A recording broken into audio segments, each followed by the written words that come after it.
Halo adik-adik, yuk kita kali ini akan bahas topik berhubungan dengan oksidasi logam dengan menggunakan asam dan juga pembentukan suatu garam ataupun dengan garamnya. Nah, kita lihat di sini misalkan saya ada zinc ya.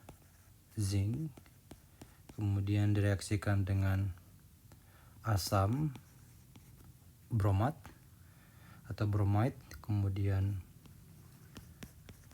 ini akan membentuk yang namanya zincnya akan mengalami reaksi pertukaran atau displacement reaction namanya. Nah, ditambah dengan H2. Kalau adik-adik perhatikan di sini bahwa dalam reaksi oksidasi suatu logam, kenapa dikatakan oksidasi suatu logam? Karena ada logam yang direaksikan dengan HBr. Nah, kenapa bisa terjadi reaksi pertukaran dan zincnya bereaksi dengan Br membentuk zinc Br2 atau seng Br2? Karena si zincnya ini mampu menggantikan posisi daripada si H-nya. Artinya zinc itu lebih reaktif, ya. Nah, kalau kita lihat lagi di sini bahwa reaksi ini menunjukkan reaksi pertukaran. Reaksi pertukaran atau kita sebut dengan displacement reaction. Bagaimana saya tahu bahwa ini reaksi pertukaran? Nah, si zinc dalam kondisi keadaan atom ataupun padatan atau solid, maka nilai muatannya adalah 0. Sedangkan kalau kita lihat H di sini karena dia bentuknya adalah molekul, H itu memiliki muatan positif 1.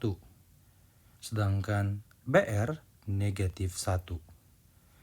Dan zinc ketika dia dalam bentuk molekul, maka akan memiliki muatan positif 2 dan Br adalah negatif 1. Dan H2 ini kita kategorikan sebagai molekul gas atau diatomik, maka bernilai 0 untuk bilangan oksidasinya. Kita bicara konteksnya adalah bilangan oksidasi.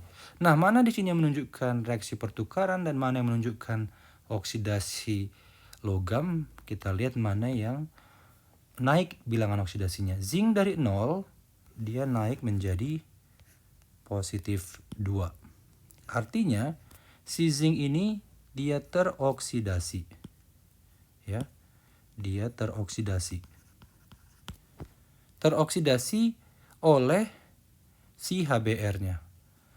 Di kondisi yang sama bahwa zincnya itu mengalami reaksi pertukaran ataupun displacement reaction. Nah, contoh yang kedua lagi adalah yang bisa saya tuliskan kalau ada Mg. Mg ditambah 2HCl, ya. Ini sudah terbentuk dalam kondisi seimbang. Kemudian MgCl2 dalam bentuk aqueous ataupun larutan dan gas hasil sampingnya. Nah, ini Mg akan saya tebalkan di sini supaya menunjukkan adanya reaksi pertukaran dan kemudian H. Nah, ini dia. Maka Mg karena bentuknya dalam bentuk atom, maka akan berubah menjadi positif 2 bilangan oksidasinya dari 0. Kenapa? Dalam bentuk atom berubah menjadi molekul, maka bilangan oksidasinya adalah ngikutin muatannya. Nah, untuk H sendiri, H lebih cenderung tidak sereaktif Mg, makanya H menggantikan posisi si H dan membentuk garam MgCl2. Nah, untuk H dia punya muatan atau bilangan oksidasi positif 1 dan Cl negatif 1. Nah, di sini negatif 1 dan ini untuk dia diatomik gas, maka ini 0. Maka bisa kita tuliskan terjadi perubahan oksidasi dan juga reduksi. Sama seperti yang sebelumnya, bahwa logamnya dia teroksidasi, sedangkan si H-nya tereduksi. Dan pada kondisi reaksi yang sama, ini reaksinya disebut dengan reaksi pertukaran ataupun displacement reaction, ya.